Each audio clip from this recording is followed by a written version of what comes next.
Ultimate cardio strategies for men over 40 to maximize that fat loss. That's today's episode. If you're a man who is suffering from low energy and stamina and endurance, and you've been struggling with the battle of weight gain and troubling mental health issues that have led to low self-esteem and confidence, then you're going to want to have the confidence Coach Aaron has to stick that thing in the mouth and get working on that diaphragm breathing. Cardio is going to be the topic for today. We're here to promise you guys that by the end of the episode, we're going to show you how to use cardio so that you can boost that mental health, physical health, and optimize your performance. We want to help you reclaim that resilience, fitness, and fat loss so that you can get lean and mean like Coach AJ right there. Boom. And like I said, have the confidence to get in there and do these crazy things. We want to make sure you guys are enjoying the show, so we're going to have you laugh along with us, and we're going to bring you some deadly good information on cardio today. So if you're thinking, maybe this is something that you've been needing to work on, the guys in our program came to us for the same reason. So the proof that we want to give you is that we're using these applications we're about to give you with the guys in the Summer Shred program. So we're breaking plateaus and maximizing results and getting these guys, the everything they've kind of come into the game for. So as you, our audience, we want to thank you for obviously being here, supporting us, subscribing to our channels, and for sharing these episodes. There's a lot of people out there who need help in the cardiovascular department because remember, cardio is about the heart health, and that's a place where it either all begins or ends for you. Right? So let's get that fixed up, and let's, make sure that you share this episode with someone who really might need that. And if not you, then share it out. So Coach Aaron and I are here to bring you another great episode of the Ultimate Man podcast. And today we're going to talk about those cardio strategies. So first off, Coach Aaron, how you doing, brother? Doing awesome, brother. Doing awesome. Yeah, cardio is such a huge topic because, like you said, it's so good for so many things, not just like your overall endurance, but your heart health, your mental health, your fat loss, like everything that the guys that come to us in our Summer Shred program are looking to achieve. It's like it just covers all the bases. So really stoked about this topic today. Very cool. I know a lot of people, there's so many misconceptions with cardio. It's like, should I be doing cardio? How much cardio should I be doing? Is cardio bad? Is it killing my gains? I'm trying to hold on to muscle. I want to lose fat. There's a lot of noise, as we always say out there, and a lot of misleading information. And then you get those people, especially let's say January 1st, right? We got to lose 20 pounds. You're going into that New Year's resolution. We were already there. And yeah, that's the first thing they do, right? I think Matt, one of our guys in the program who was on our podcast as a special guest, he talked about that firsthand experience. Throw the hoodie on, get on the treadmill, and then just go, like Coach Aaron was just saying, and that's it. And we might call them, cardio bunnies or whatever they are. Start of the year, they just go in and it's not always the best approach. So we're here to kind of help you navigate through the waters of where to use cardio, when to use it, how to use it. So we formulated a question and answer today based on some of the questions we get from guys in the Ultimate Man program, as well as some of our viewers and listeners to the Ultimate Man podcast. So we're going to do a little question and answer today. I'll fire a question out, and then I'll ask Coach Aaron to give a little bit of feedback on some of those things and give us some answers, and then we'll chime in and we'll put together some of those Q&As for you. So welcome to the show. If everybody's got their drink, get yourself hydrated, get ready for another banger of an episode. I'm stoked about it. And also, Coach Aaron, we're about to wrap up our first 12 weeks in the Ultimate Man Summer Shred. So those of you who've been following our journey, and you can see Coach Aaron, he's wearing the tank, he's showing off the results, looking good, looking lean, and just starting to add some cardio into his program now too. So we'll talk about that, a little bit of that anecdotal, firsthand experience. Because again, we've been coaching for a lot of years, a lot of implementation, but don't forget, before we became coaches, we were both fighters. And we got to talk about fighters too, and what they might do that could be extreme or different from some of the average individuals who are just trying to implement cardio, and some of the aggressive approaches we may have used in the past that were sometimes overboard, I think. But again, that might just be my take. We'll find out. So let's get into the episode. The first question that we most often get is, what is the best type of cardio? If I'm trying to burn fat, is there a specific cardio that I should be doing? So Coach Aaron, give us a little overview of, what is the best type of cardio for fat burn? Best type of cardio is the one that you're gonna do. So I like to keep a couple things in mind. One would be just what do you like? For instance, for Hmm. myself, I love mountain biking. I love hiking. I don't necessarily love like jumping on a stairmaster or a treadmill necessarily for like long periods of time. I'd rather get out in nature and stuff. So find out what that thing is for you. I like to play basketball, and that's a little bit of cardio too. So like what are you actually going to implement is like number one.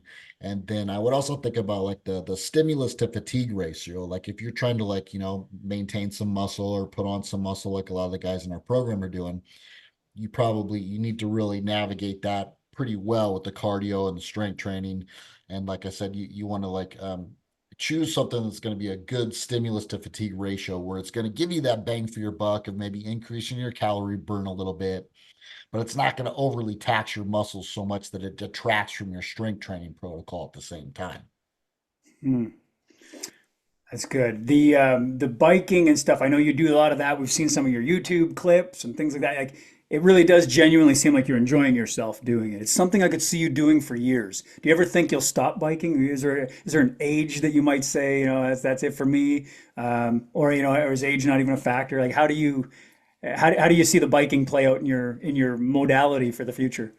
Yeah, I could see doing it forever, man. I mean, probably not as extreme on like the single tracks and going rocks and boulders and narrow pathways and stuff like I'm doing now. That's just fun.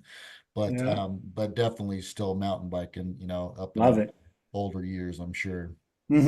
Yeah, I've seen you do some crazy things, man. Jumping on trampolines and you know, you got all kinds of different modalities. But again, that's all cardio because we got to remember too, cardio as a definition is going to be something that elevates the heart rate really and challenges you, right? And extreme it pushes that upper, level of oxygen exchange and sometimes even the lower level. There's low intensity steady states and there's high intensity intervals. There's a lot we're going to talk about today, but to put it all into the best framework, Coach Aaron hit it right off the top is you got to find something you can do consistently and enjoy.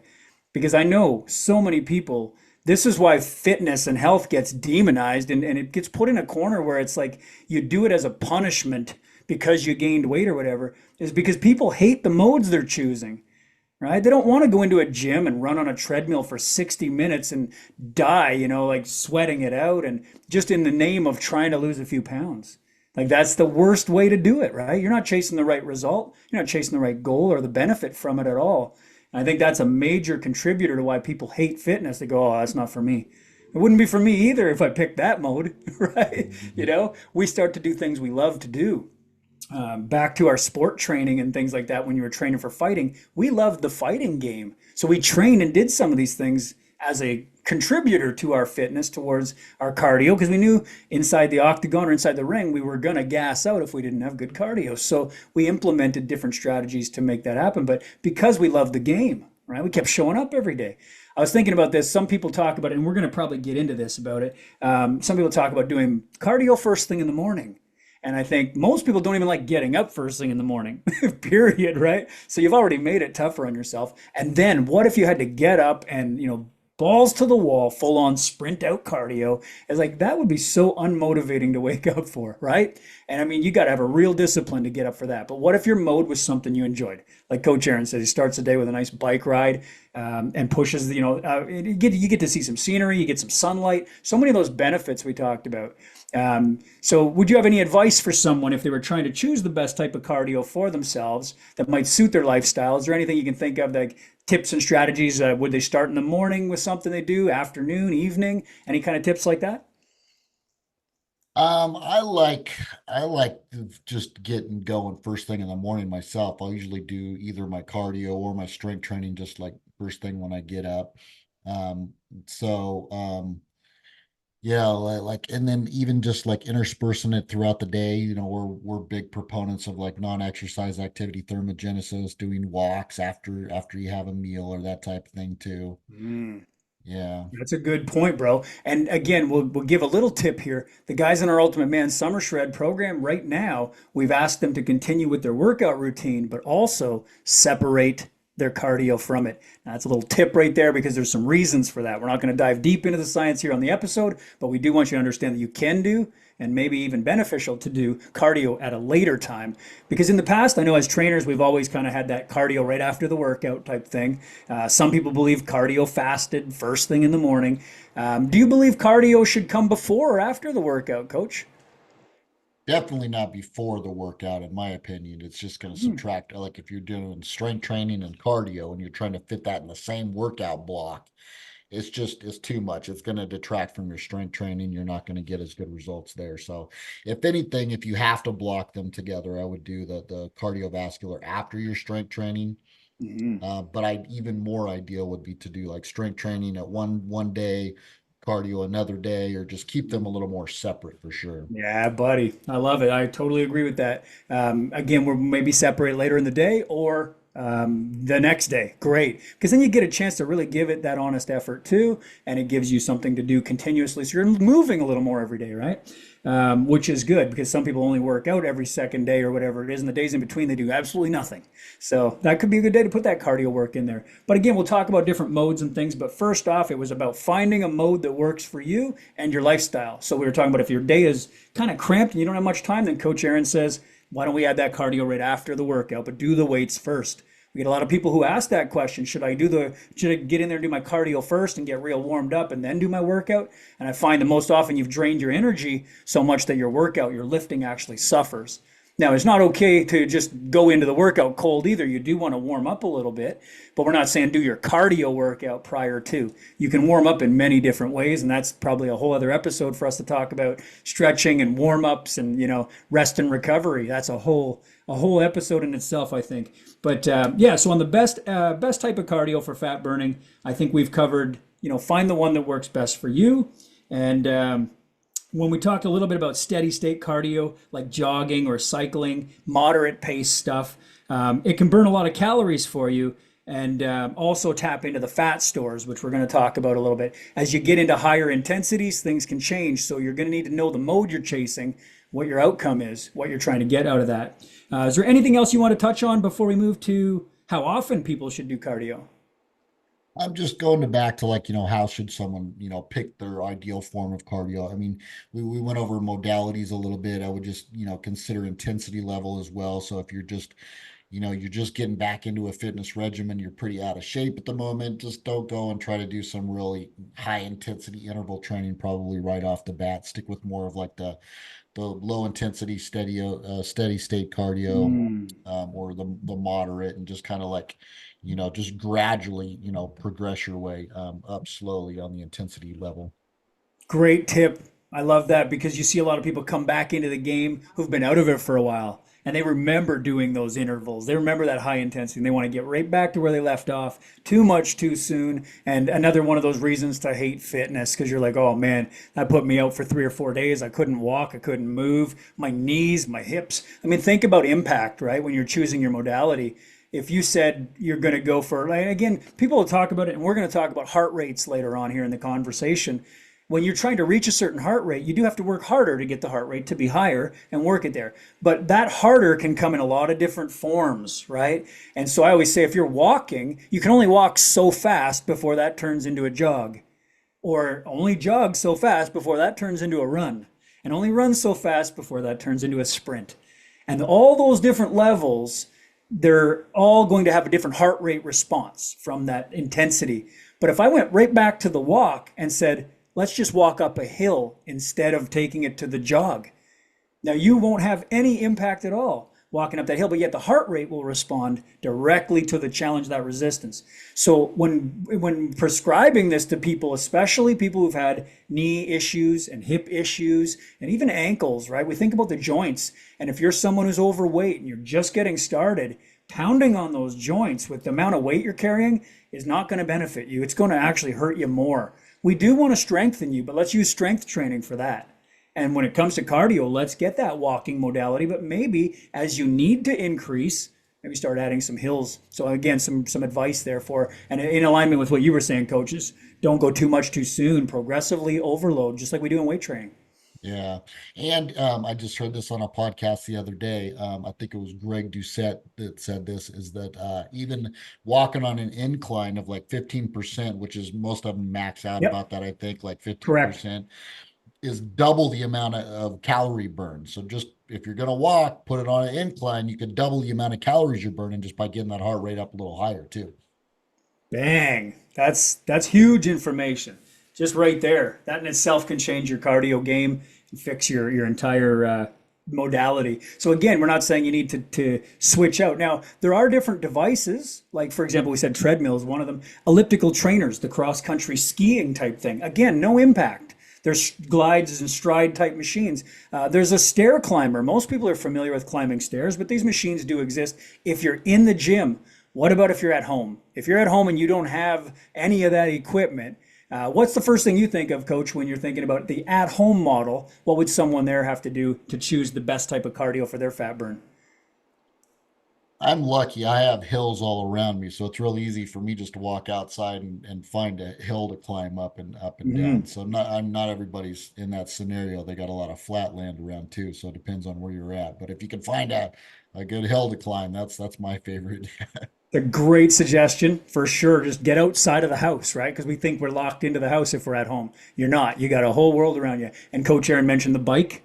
There's also people in the summertime who love to get out and they do some like activities, like rowing on a boat or a canoe of some sort or whatever it is you do, right? Paddle boards and things. Matt was talking about paddleboarding. That's all good cardio training too. And again, it can be done at different levels of intensity and duration. There's a lot of factors we can change. But again, just think about it when you're thinking, I don't have a gym membership, but I do want to get my cardio, I want to get healthy. Get outside. There's a lot of options out there. Cutting the grass, pushing and pulling a mower can actually be cardiovascular, especially if you're someone who is overweight or not in the greatest shape. That's a great barrier entry right there for you to start getting cardio, because there's benefits to all the different levels of cardio too. Yeah, So and those little rebounders like I have too, the little rebounders you can jump on, those are really nice, yeah, man. low impact, takes up minimal space, and you can just fit that right in your living room and jump up and down, call it good. Totally. That's, I think, the trampoline I was talking about. I saw you jumping on. Yeah. Yeah, that's crazy. Awesome. So, if you haven't already figured out what mode, you'll have to give a little thought. And again, watch the episode back and listen to the tips and strategies again. We're going to move now to the next question we get, which is how often should I be doing cardio to see results? Now, again, that's a question. There's a lot of nuance to it, and there's a lot of it depends, right? But Coach Aaron, how often do you feel people should do cardio in order to see results? What would be like a minimum requirement? Or I know the American Heart Association kind of recommends a certain amount of minutes as well. Do you have any data and stuff on that, or any suggestions? You probably have more data on as far as like what the recommendations are on those based on that. But Perfect.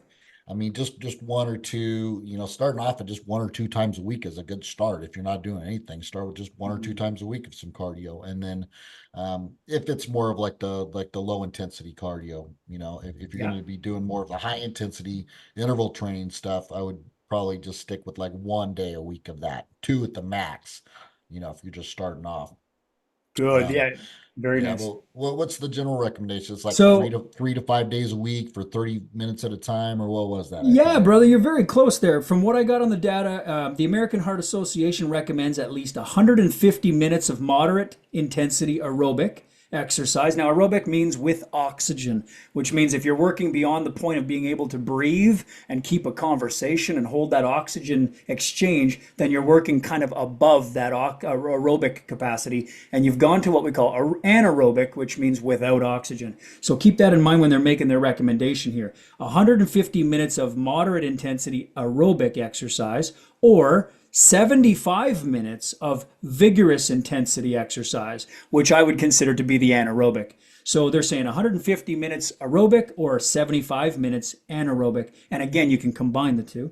And it says it can be broken down into sessions that last at least 30 minutes, which you recommended. 30 minutes, 5 times a week, up to 5 times a week. Now, again, you might split that and do 2 or 3 days of one modality and 2 days of the other, or whatever it be, to get those 5 days. But at the end of it all, that's the recommendations of the Heart Association. So exact frequency and duration can vary depending on an individual's fitness and goals, which I said there's a lot of nuance and a lot of it depends in this in this answer. But those were the specifics given. So you were very very on point there with your recommendation assessment as well. So Mhm. as far as your personal, do you have any share your what you're doing right now cardiovascularly? Or are you doing 30-minute interval or 30-minute low intensity? What is your protocol? I'm doing usually like every other day, if probably like an hour bike ride is my main modality at the moment. So I did try doing a few days where I was doing my strength training and my cardiovascular in the same day, but I tend to push it really hard on both activities. So I was Ah, like, oh, this is a little too much for me. So I backed off a little bit. Now I'm just doing cardio one day, strength training the next day, and kind of alternating. That works really well for me. I love that. And again, we're going to be honest and open with our listeners, right? So we're going to tell you what we do, what we're experiencing, and what we've experienced over 30 years of doing this. And over the course of our training, we've seen the highs and lows of it all. And Coach Aaron, right now, as we're going through the nutritional side of it, and making sure our caloric parts are matching our expenditure parts, we start to find out what looks like too much and what looks like too little, and kind of find what's going to move the needle the most. So you did find what was too much started to be stacking workouts and high intensity cardios and at the caloric allotment that you were using. So if all these big words don't make sense to you, just let us do the work, get coaching with us, and we'll take care of the rest. All right? Yeah. Because I know there was a time that all these big words meant like it was it was like a computer chip to me. I didn't know where to begin, right?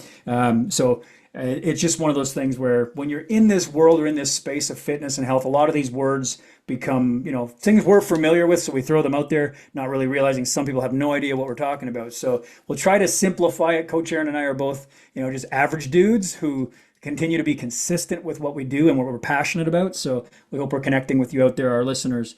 So yes, you found what was to be too much, putting it together. Did you Yeah. end up getting like moody, irritable? Like were you noticing kind of pushing the threshold, or were you really handling it well? Just balked, really, just physically balked. It's just, I mean, it just what happens when you just glycogen depleted, like that storage form of carbohydrates in your body. Like if you exhaust it with strength training, in the morning, for example, what like I did, and then you go and you ask your body to perform again in the evening with some cardiovascular, pretty high intensity training, like an hour bike ride, but you're already glycogen depleted from being in a hypocaloric state and kind of decreasing your overall calories and decreasing your carbohydrates a little bit, then it's too much. So like I could probably get away with that if I was just like, carbon up, Mhm. pre-workout, post-workout and all that stuff. But Right. and since I have been in a slight deficit, it was too much. Good, yeah, and I like that you said slight deficit because I know a lot of listeners out there want everything quick. Everybody's looking for the quick fix, and you try to go aggressive. We've looked at it with the guys in our program, and we know that the caloric, I guess, estimate is about 3,500 calories to a pound of fat. So what Coach Aaron and I do is we explain that 500 calories every day for 7 days would be about half a pound. Or sorry, like a 1 pound a week at the end of a 7 day run, and then 2 pounds a week would be like 1,000 calorie deficit. That's considered extremely aggressive. We don't even recommend it because it's so aggressive. You're most likely going to suffer and shut your metabolism down by doing it. So please don't be one of our Ultimate Men fans and listeners and taking such an aggressive approach. If you really want to get it right, talk to us, comment, DM us, whatever we can do to help you, we will do. Because we don't want to see guys go through that. We've been there, we've tried it, and like I said, even when you're doing it right, but you add more activity, like Coach Aaron was just talking about, you've still got to tailor to that new activity, or else you bottom out, and it's a shitty feeling. So we don't want that for anybody. We're going to try to get you to thrive. So here's the next topic of conversation. What about fasted cardio? Is it more effective for fat loss? So this was a question that we've seen, and so I wanted to kind of get a summary about fasted cardio. Have you ever tried it, Coach? Have you ever gone in on an empty stomach and tried fasted cardio? Yeah, I used to be a big believer in it. That was like the rave, not too long ago.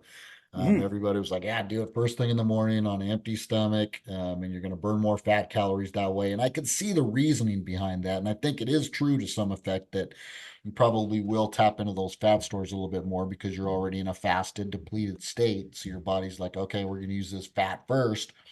So I Mhm. think there is some scientific reasoning to be able to like say that that's true, but at the same time, I think all the research that I've seen lately is pointing to the fact that you're just the overall calorie deficit is more of a needle mover than just the little bit more fat that you're going to burn in a fasted state. And if you're looking to improve your overall performance during that workout, you might be the type of person, and this is going to vary from person to person, that might want to have some fuel in your system before the workout. And it's not really going to make a big difference in the long run, whether you do it fasted or not. Hmm.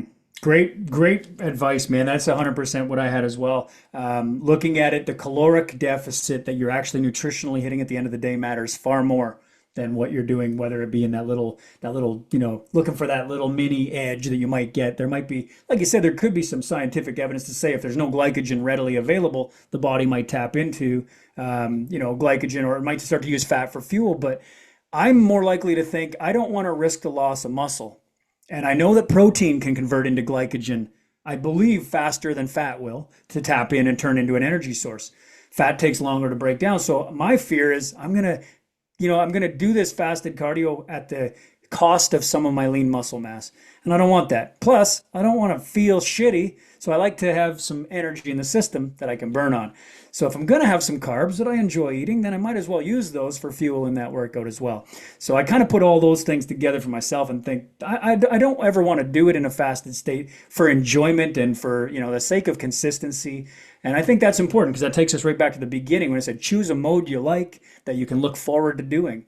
If you got to be starving hungry every time you go to do it, that's not a lot of fun, right? Mm-mm, So mm-mm. thinking about the longevity factor here, guys, it's just something that we really want to emphasize is that we're looking to help you keep the result once you earn it and do it without losing all that muscle mass because we've seen so many people diet down and cardio down and lose all the muscle at the sake of seeing the number on the scale. That's all they're chasing, the number on the scale. So I went down 5 pounds, I lost 10 pounds. But if it's all muscle that you're losing, and water that's going to come back, the water is going to come back when you start drinking the water back in, and the muscle you're not going to get back unless you start to train and work it back up. That's a bigger loss than it is, that win that you thought it was. So I think Yeah, that's important. yeah. Coach Aaron, you can probably speak to that because you've been through that journey too, right? Yeah, you just got to weigh it out. There's like, okay, I might burn a few more calories here by doing some cardio in the morning in a fasted state. But then I might also, be more catabolic in my muscles. I might Mm. start breakdowning my muscle tissue because I don't have enough fuel to fuel the workout. So I'm going to be taking not only from my fat stores, but from my muscles themselves, Right. as well as just detracting from my overall workout. So maybe you might want to improve your workout performance, be able to burn more calories through the workout with a higher intensity level, and not worry so much just about the little few extra calories of fat that you might burn during the workout. You got to weigh Mm. those too. That's a good way to look at it too. Choose your pick your poison and kind of see what it is. I think there was just something you touched on there for a second, and it popped in my head, and then it went away. I was like, I had this thing you were just mentioning. Damn, Yeah, about the forgot what it was. catabolism or something like that. Yeah, it was something. Oh, the intensity factor. Uh, You were talking about like choosing the intensity, and then it just made my brain kind of go to the. I use this description when I'm talking about the intensity in our workouts, and also the intensity in cardio. And I think the intensity with anything, the longer you're going to do it, the lower the intensity can be. But the shorter you're going to do it, the higher the intensity has to be. And that goes for a lift. For example, if we say, well, we're going to do a 1 rep max, that's not going to be your lightest lift. If you're going to do 15 reps, that might be much lighter. You're going to change the percentage quite drastically. So if you're doing 3 reps or 6 reps in a weight training program, you're going to notice the intensity is much higher. Your weight's going to be much higher. Cardio would be no different. If you're going to be doing an hour of cardio, it shouldn't be an hour of super all out intense. It's going to be very hard on the system. An hour of low intensity or a steady state can be very beneficial. But if you've only got 10 minutes and you're like, I'm really short on time, I'm going to miss my cardio today, That's where you might benefit more from saying, why don't I go do high intensity interval? If you're, again, not a beginner who can handle, you're someone who can handle high intensity, then I think Coach Aaron, what you had said there triggered that in my brain was match the duration and the intensity. How do you feel about that? Yeah, really good about that. I mean, you're just going to burn so many more calories. Like if you only have 15 or 20 minutes for a workout, you might as well, and you have the physical ability to be able to push yourself without killing yourself, you might as well Mhm. throw in some high intensity in there so you'll burn more calories during that short stint. Perfect. Yeah, brother. Good stuff. All right. So yeah, it came to me and then I lost it for a second. Thanks for bringing me back. Yeah. That's what keeps it real. You guys realize we haven't edited. This is the real deal, man. Cold right off the floor. So I hope you love that about our podcast. We're not bringing the bells, whistles, and glitz and glamour. Although I got to say, Coach Aaron's getting better with our thumbnails. I'm liking what we're seeing out there on our Oh YouTube yeah. channel. Thumbnails are starting to look good. And if you have suggestions and tips on what you'd like to see in our thumbnails, or hey, you want to tell us what your favorite mode of cardio is, why don't you hit us up in the comments or on our YouTube channel? Come to our Facebook. We've got a free group over there for the Ultimate Man, and you can join that for no cost at all and leave us some comments there. Maybe tell us what you want to hear on future episodes or who you'd like to see as a special guest. Keep with us, interact with us, help us grow. That's what we'd love to make the message today. So, can people combine cardio with weight training? If we've already kind of touched on it and saying, well, yes, of course, weight training can be, first thing, and then you could do cardio later, or you could do a morning cardio and then weight training later. I mean, there's a lot of different ways to slice it, but people still have the question is, can I combine the cardio and the weight training together? And so my thought is that would be more the person asking, can I put the cardio in the workout? For example, Coach Aaron, you're going to be hitting a bench press. And then can you get up from that bench press and maybe do some shadow boxing and then go back and hit your second set of bench press? Do you feel like that would make a good mix? Is there ever a time or a protocol that might fit into? What are your thoughts on that?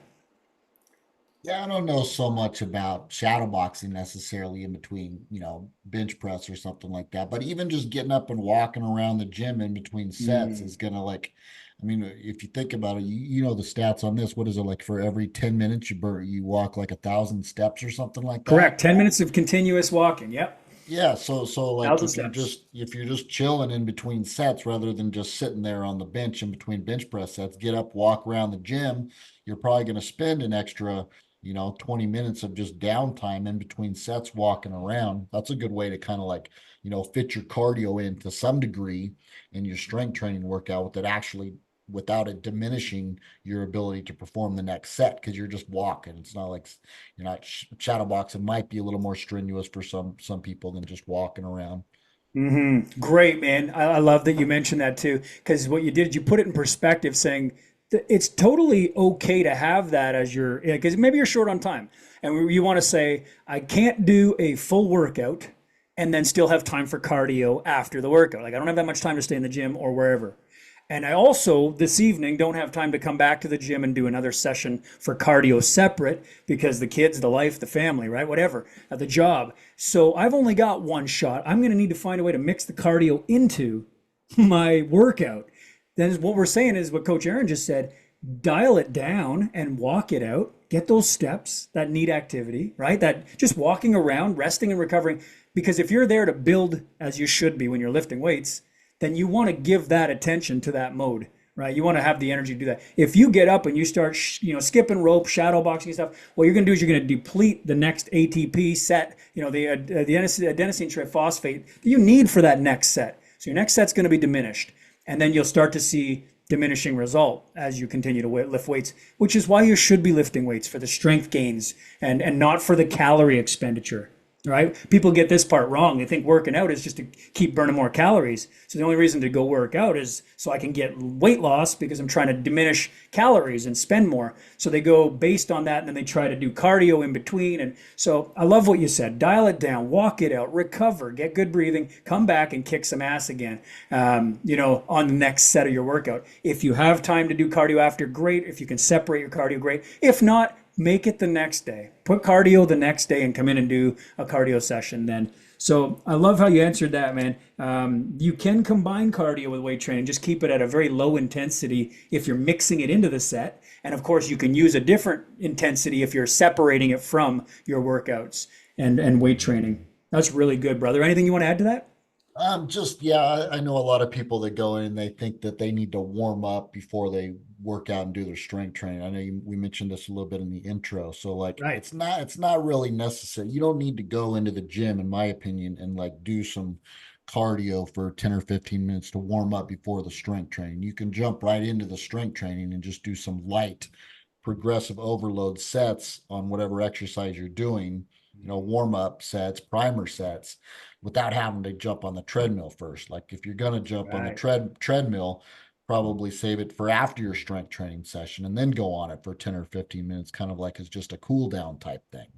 That's right. I'm glad you went there because at the beginning of the episode, when I did talk about that, I'm saying you never want to lift cold. You do want to warm up. But I mentioned that we would talk about some different modes that might actually get that done.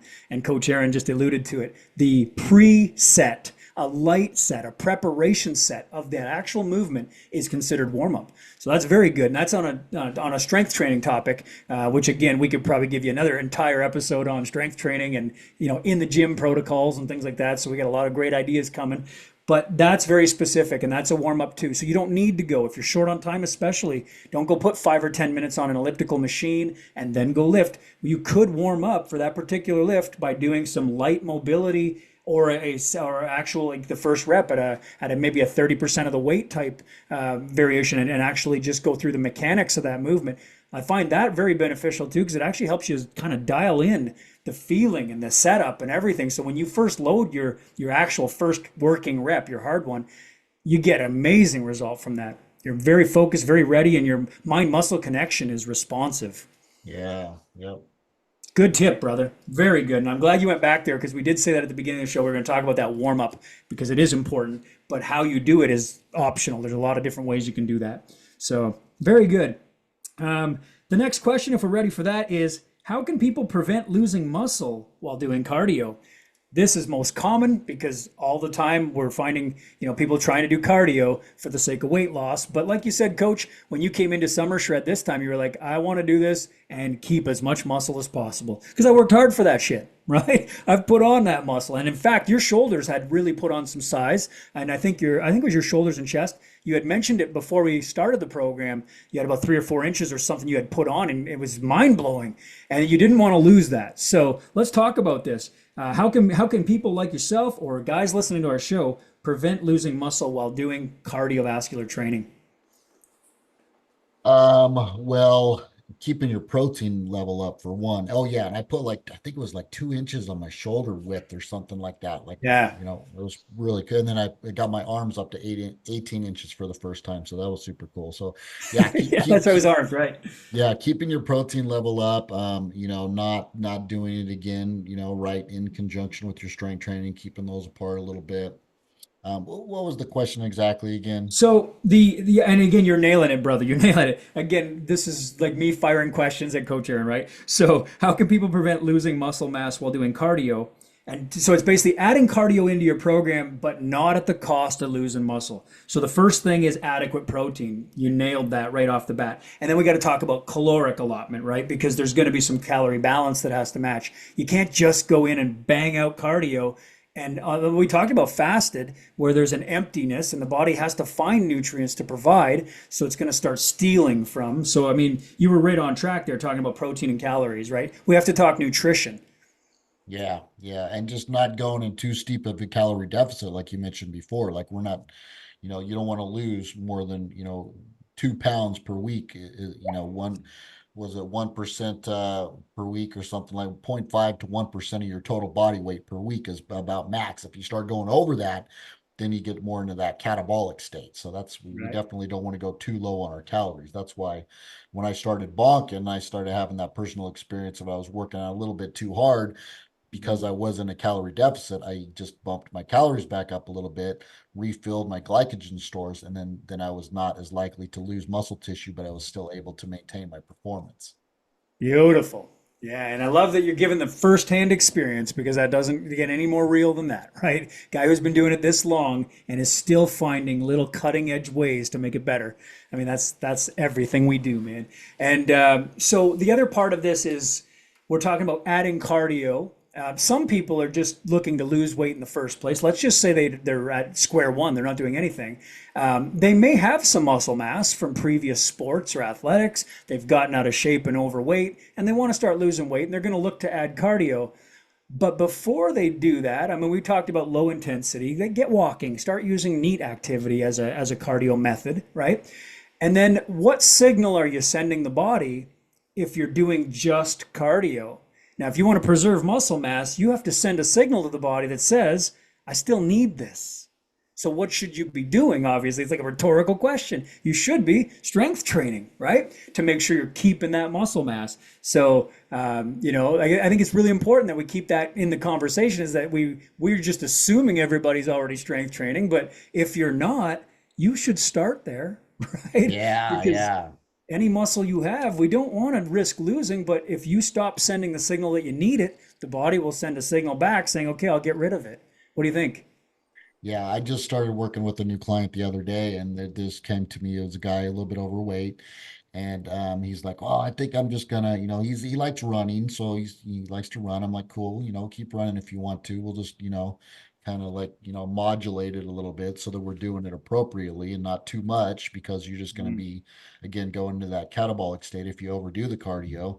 And then he's like, "Oh, I just don't think I'm gonna start weight training or strength training yet, just because I want to get the weight down first." And I'm like, "No, no, that's not the answer, bro. We need to increase that muscle tissue. That muscle tissue is going to increase your metabolism. So if you want to keep running, we can do that. We can tone it down a little bit, add the strength training to the repertoire, and you're going to have the best of both worlds." Nice. Nice. How did he feel about that? Was he resistant to it? No, no, he was all, well, he saw my transformation in the last couple of months, and he's like, "Yeah, I want to be able to do that too." So like, okay, yeah, I'll shut up and listen. Like, yeah, give me a strength training Yeah. routine, and he's all over it now. Absolutely. The cost of lean muscle is so expensive for the body. We want that. Let that be your calorie deficit. Let it burn on your behalf, right? Just build that muscle and don't be afraid of getting big and bulky and overbearingly full of muscle. I mean, most guys are like, I want to get bigger. I want to put muscle on, but I don't need to be looking like, a Jay Cutler or Arnold Schwarzenegger back in his competitive days or whatever. It's like you don't have to do that. I mean, remember, a lot of that doesn't come naturally anyway. There's going to be growth hormone and things that need to be supplemented in order to reach those extreme levels. But the magazines all glorified those levels for so long that some guys are just afraid to lift that heavy. They don't want to go that far. It's not going to happen genetically. I've been doing this for 30 years. I'm telling you, it's not going to happen, right? Yeah, Not naturally. no. So that being said, though, we talked about the intensity part of it too. So you start weight training, you start using your neat activity, you're walking, and we talked about high intensity, shorter durations, things like that. So for your runner, someone who loves to run, one of the things that I saw in my readings that I was looking at was high intensity intervals can also help to preserve muscle mass compared to prolonged steady state. And then I thought about that. You think about a marathon runner versus a sprinter, right? Look at the muscle mass comparison on those two athletes. They're both very good at what they do. Marathon runner can go for days, right? Steady state, long duration, but how much muscle are they carrying? Look at that physique. Now look at a sprinter. Take a Usain Bolt or whatever the fastest individual in the world is at this point. I don't even know who it is in these days. Might still be him.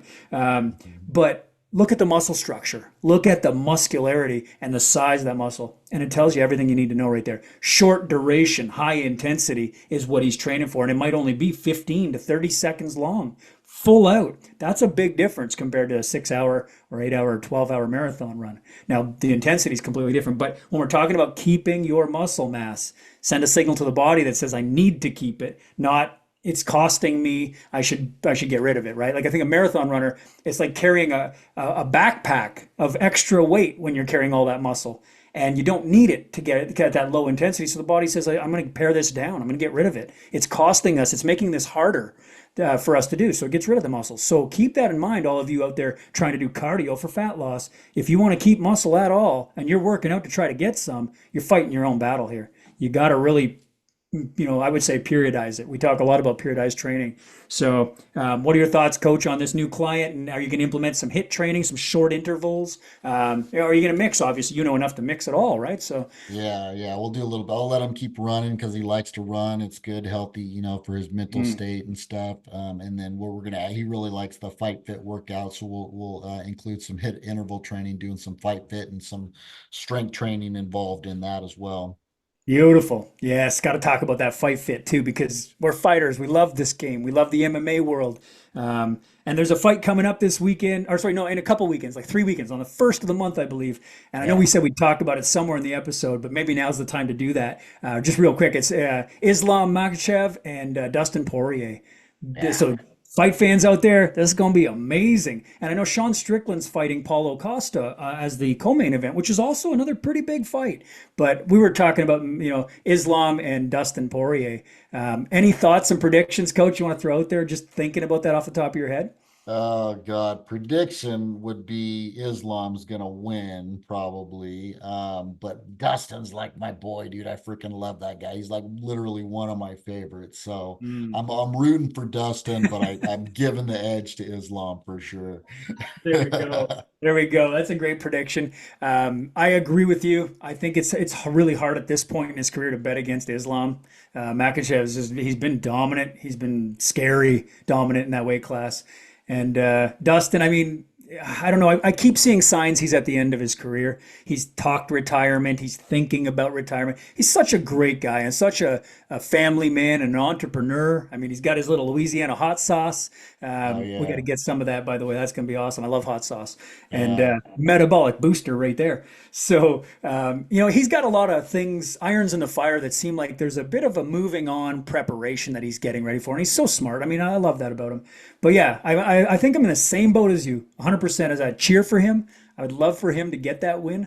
But it just seems like it's the timing's all Islam. So I'm going to stick with that same prediction. Although I think we're going to see a decision. I think it's going to go the distance. What do you think? Do you think there's a finish in store, or is it going to go the distance? I don't freaking know, man. I don't know. I hope it goes the distance. That'd be great if we could just see a Five a rounder. long battle, dude. That would be Yeah. great. I mean, Alexander took him to a decision too, so it's doable. I mean, Dustin Mm. could take it there. I just, Yeah. yeah, I love to see just the styles make the fight. So like, this is gonna be a good one. It will be good. Yeah. I'm looking forward to the striking. I love the boxing element. That's my thing. And I love to see the striking and the angles. Dustin is one of the best at the boxing game. I love watching him. I love watching him strike. I just hope that Makachev will stand and strike with him, Yeah. because if he goes to the grappling and the cage and, and does a little bit of that, it's that Dagestani wrestling style stuff is just dominant these days. And Mhm. when a guy's very good at it, it makes for a long fight and let's just say a little bit on the boring side for a viewer's perspective, but not boring to someone who can appreciate the skill that goes into that and the training. And now bring this back to cardio. Who's going to show up in shape that night, right? Who's going to have the cardio in place to go that distance if it needs to go that distance? That could be a big indicator right there, a big play in the game. So who's been training? It's really about consistency. But yeah, that's going to be awesome. And you want to throw a Strickland and Costa prediction into that mix? I'll go with Strickland on that one. Costa's All a right. big boy, dude. He's got the power and stuff, but Strickland's just a little tactician, man. So Yeah, I yeah. don't know. It's crazy because we've seen the big guy, Izzy's boogeyman there. What was his name? Pereira. Oh yeah, yeah. We've seen him knock Strickland out, and Strickland's a tough guy to finish. He's a tough dude, and I don't know, man. Paulo Costa and Whitaker had some good bouts.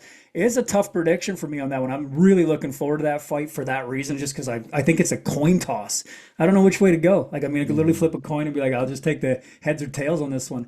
Yeah, man. I don't know. I'll just throw it out there right now that the I'm gonna say Paulo Costa gets his time. He's been coming up short on every big chance he's had. I think this is finally gonna work for him. So I'm gonna take Costa. All right. Yeah, go the other side on that one. Okay, so we reached about 45 minutes into the show, And Coach Aaron and I are always doing our best to keep it within an hour. So I just wanted to touch on VO2 max. Have you ever been on the treadmill, that progressive test where you get the oxygen mask and they test your oxygen uptake for VO2? Have you ever done that before? No, uh-uh. Okay. When I was fighting one of my coaches at the Olympic level, one of the Olympic camp coaches, he had brought me to a science training facility. I was so young, I didn't really know what this was all about. They put me on a treadmill, they put a hose and like an oxygen, like a CPAP mask kind of thing, look on, and they had me run and they started inclining, and they had me kind of walk brisk and then work its way up. And what they were doing is they're testing VO2 max. I just didn't know that, right?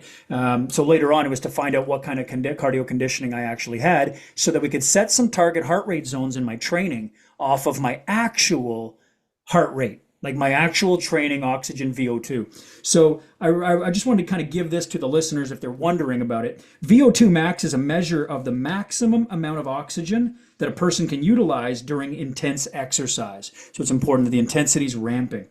It's expressed in milliliters of oxygen consumed per minute per kilogram of body weight. So there's a big equation that they're going to use there. And again, I didn't even understand it all. I just got a number at the end of it, right? It's a key indicator of cardiovascular fitness and aerobic endurance. Higher VO2 max allows for better endurance and performance as the body can deliver and utilize more oxygen to produce energy during prolonged exercise. Athletes with higher VO2 value can sustain higher intensity for longer periods of time. Now, that being said, all that jargon comes back to if you can afford to go get this test done or you have a facility that can do it, great. That's like we said with get your blood work done, get the numbers, know where you're at. But if you don't, and you're, what we call the layman's terms and the simplicity of it all, how would you know what to do? Well, there's a simple equation that goes back a ways, and I don't even know where this originated, but you take the number 220 and minus your age to get what we'd call maximum heart rate, right? Now, Coach, have you used that formula before? I believe there's Carvonian theories and equations and things like that. Have you used those? I've used those my entire career. Yeah, it's been a minute. I used to do when I was in my beginning personal training stages and try to like at the time it was like, you want to stay between like 60 to 90% of your maximum heart rate type thing. So I used to try to, fiddle with that a little bit. I haven't paid attention too much anymore. I just push myself. Yeah. Perfect. And again, that's you kind of get that experience. You get to that point. But for our viewers and for our listeners who are looking to get started, now we've given you a bunch of different ways you can do this. Find a mode that works for you. Do it at a time of day that works for you. Maybe put your cardio on the next day. We've covered a lot in this episode. We want to finish off with the heart rate zone so we can give you a little idea of where you want to be working, what that zone might do for you, and obviously you can base it on that. So if you don't know what zone you should be in and which one's going to better suit your outcome, then again, get us to help you guys. We're here for that. We want to help you genuinely care about your result because you're part of our community, you're part of our brotherhood. This is the ultimate man. So take 220 minus your age, and you're going to get what would be a perceived maximum heart rate for your age. Now, from that, you can start to base percentages of your training. It's not going to be perfect. It's not going to be like going and doing the VO2 test. But if you can't do that, then this is the next best thing, right? So you're going to hear a lot of people talking about zone 2 cardio. All the influencers today, it's everywhere. Zone 2 cardio is what you should be doing. Now, I've looked at the data on it, and zone 2 is pretty damn good. But zone 3 is also very good. And I like zone 3 because it's something, Coach, you and I talked about on the Ultimate Man call with our Summer Shred guys the other day, was when we were talking about the aerobic and the anaerobic thresholds meeting each other and switching over. And there's a bit of glycogen and a bit of fat being used as the sources. And it's like that blended section. I'm like, I really like that. And that's falling into a different zone where it's at zone 3. So 2 to 3, it's between burning fat and then 3. So I'm going to go through those zones a little bit and break it down. And Coach Aaron, I think you've got zones 3, 4, and 5 covered, right? Yeah. Okay, cool. So I'm just going to go with and touch base on zone 1 and 2, the beginner. Okay, when you're just getting started. Now, this is where you want to begin. The zone 1 is a very light 50 to 60% of your maximum heart rate. Okay, energy system that's being used is aerobic. Definitely plenty of breath. You're not running out of air there. The fuel source is primarily fat, but at a very low level, right? And again, you might have some carbohydrate usage, but mostly fat dominant. And the examples that you'd use in this zone would be walking slow around the house or we talked about between sets type of thing. Light household chores, dusting, gardening, watering plants, that type of stuff. Think very low intensity. That would be 50 to 60% of your maximum heart rate. So that's considered zone one. Zone two goes up to 60 to 70%. So you start playing in the 10% higher, right? And so that's going to be 60 to 70% of your maximum heart rate using the aerobic system once again. So you're still getting oxygen. And the fuel source is predominantly still fat as fuel, with some carbohydrates that may blend in there, but mostly dominantly fat. Examples of this, though, is brisk walking, light bicycle, or even yard work and raking, a little bit more aggressive than the sedentary or the low activity. So you'll notice you brought it up about 10% on the intensity scale. Your heart rate goes up into the 60 to 70% zone, and you're going to be still burning body fat there, but it's a little bit more intense than the last zone. And then zone three is where Coach Aaron and I are going to meet in here. Moderate intensity, 70 to 80%. And zone three is it's aerobic system, but up on the upper threshold. It's kind of where it's meeting its changeover. And the fuel source there is a mix of carbs and fats. And examples would be steady state jogging, playing active sports, like we talked about, soccer and MMA and these types of things. Active sports are great. And then moderate paced swimming, if you're someone who likes swimming. So Coach Aaron, jump in on zone three here and give us some of your findings. I think the biggest takeaways for me on zone three, that kind of differentiates it from the lower zones, is that just improves your overall capillary density. So just that oxygen consumption, you have more capillaries, you can just transport oxygen more efficiently to your muscles. So your overall aerobic capacity improves. So like people that are looking to improve their performance in sports and stuff should definitely tap into that, that zone three, the zone four. Zone four is also like 80 to 90% Mm. of your maximum heart rate, and that's going to also promote what's called mitochondrial biogenesis. So you're actually creating more fuel factories. Mitochondrial is like that. Those are your little energy factories. So that when you tap into that level four, you're creating more of the mitochondria, so you actually have more fuel to burn. That's just why you become more efficient. Mm. Um, yeah. Nice. And that's at 80 to 90%. I mean, you got to be hustling. That's up there. That's Totally. a very high intensity. So zone four is not for the average individual or the beginner. And, that's tough. I mean, you got to really push to get up to that range. And again, when we talked about it, zone four, have you got any specific examples? I know I've got a few of them written down, like running up the hill would probably push you into that now we didn't say walking up the hill, running up the hill would push you to that upper, potentially 80 to 90 degree or 80, 90%, sorry. High intensity interval training can get you there, again, in intervals, right? Or heavy lifting, which is also in our weight training programs. We often push when you're lifting heavy into that 80 and 90% range. You'll notice it during a short burst of output. Have you got anything to add to those examples or experiences from those, Coach? Yeah, those are great. Anything that's just below, just sub maximal output, like you're not Mm, just sprinting to all out effort, just like anything right below that is in that 80, 90%. So whether you're running up a hill or you're on a stationary bike, giving it all you got, on one of those what do they call it? Those little stationary things that people where they watch the virtual reality thing and they're on the like the side by Peloton bike? Peloton, that's the word Yeah, I was looking yeah, for. yeah, Yeah, yeah, yeah. yeah, yeah. Yeah. We're not sponsored by Peloton, but we've mentioned their name brand, so hit us up, Yeah, Peloton. yep, yep. And then before I forget about it, I put this little funky thing in my mouth at the Yeah. beginning of the episode. People are wondering, what the hell are you doing, Coach AJ? This is the Boss Rutan O2 trainer, and this is another little gadget that I use every once in a while just to increase your overall cardiorespiratory capacity. And it's got this little hole in it, and you can increase or decrease the level of intensity by the size of the hole. So it's kind of like the oxygen deprivation type mask that fighters might Mm, use when they're preparing for a fight at elevation. It makes it a lot harder to breathe. So you can use this to like really try to suck in air when it's not really allowing you to suck in air that effectively. And it right. really increases the muscularity of your diaphragm. So it's kind of a cool little gadget that I like. That's cool. Give us a breath out of that, brother. Give us let us hear Yeah. that. Let's see it live. Hey, you just hear it wheezing. You got to Yeah, really like work. you gotta really suck. So that's like really working You got those to, yeah. abdominal muscles. You got to really work, man. I could hear that. It's like a small wheeze of air coming through there.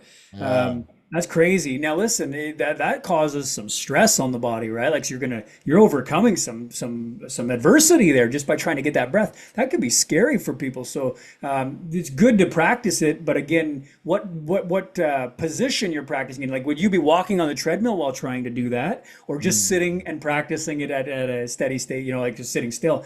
I think mm, that's important for people. Like, don't if you're really out of shape and you're already struggling to breathe, don't grab a device like that and be like, I'm gonna start working on this diaphragm no. breathing, right? But if you're a high-end athlete, one of our fighters out there, and you're like, I want that competitive edge, and maybe you're going to fight at altitude where the air is not as readily available, like lower pressure systems, you're going to find it harder to breathe when you get to elevation. This is a great way to prepare for that. So that's why some of these tools are very valuable. I love that you did it and you showed us how it worked too. That's super cool. Makes our Mm. podcast even more fun and interactive. So the last zone, guys, the final one is zone 5. And Coach Aaron took us all the way to 80 to 90%. So zone 5 can only be one thing, 90 to 100%, right? The maximum all-out intensity. So what do you have on that one, Coach, for zone 5? Have you got anything written for notes on zone 5, or because again, I wrote down a few things. I'll just touch on those real quick. Yeah. The energy system that is transitioning over when you're going this high is the ATP, or the PC, phosphocreatine system. The fuel source will be all ATP, stored inside the muscles. So this is really important, because if you're doing that fasted high intensity interval, it's pulling the ATP from the muscles. You're using your creatine phosphate system, and you're actually taking from the muscles to do this. You don't want it to be very long, and it's good that it's a fed thing for those reasons. But that being said, examples would be sprinting or intense competitive sports like us fighting. That's going to be definitely in the zone 5, and extreme exertion. And this can happen, and listen close here, because extreme exertion for every individual based on your cardio is different. And extreme exertion could be something as simple as shoveling the snow in your driveway, or shoveling sand and helping a neighbor fill in a hole, or whatever it is, right? In the summertime. It could be something so simple, but so exerting. And you take someone who's out of shape, overweight, and they try to get out there and do that. They're already struggling to breathe. That becomes zone 5 immediately. And because of that, they end up having a heart attack. And you go, wow, they were just shoveling their driveway. Remember the cardiovascular. That's the whole point we had this episode today, is to show you the value and importance of cardiovascular, and how come your heart is the one muscle that you don't get to see aesthetically, but you got to take care of more than all the rest, right? You can look real good when you're flexing and everything's looking great and aesthetics are beautiful, but if that heart health isn't there, all those muscles are going to look a lot different 6 feet under. That's scary, right? I mean, Yeah. damn, right? Put it in perspective. So when I was looking up the different types of activity, I never even thought about that until, when I saw the shoveling snow. And up here in Canada where we are, it is a lot of snow most of the year. And I've noticed, man, when I get out there, even though I'm in good shape, conditioning wise, I still get a hell of a heart rate going, and I got to stop and pause and take little breaks. And people don't realize that it's okay to take breaks, stop and recover, and go again. So, Coach Aaron, zone 5, 90 to 100 all out percent, energy system being, ATP. What are your thoughts on that? Should we implement it? How many times a week would you protocol, or give to a guy if they were doing that type of thing? What are your thoughts? High intensity interval training, snow shoveling. That's like a new thing right there, I think. Yeah, yeah. Max out on the show snubbling and then take a little breather and then max out again. Totally, man. Yeah. Totally.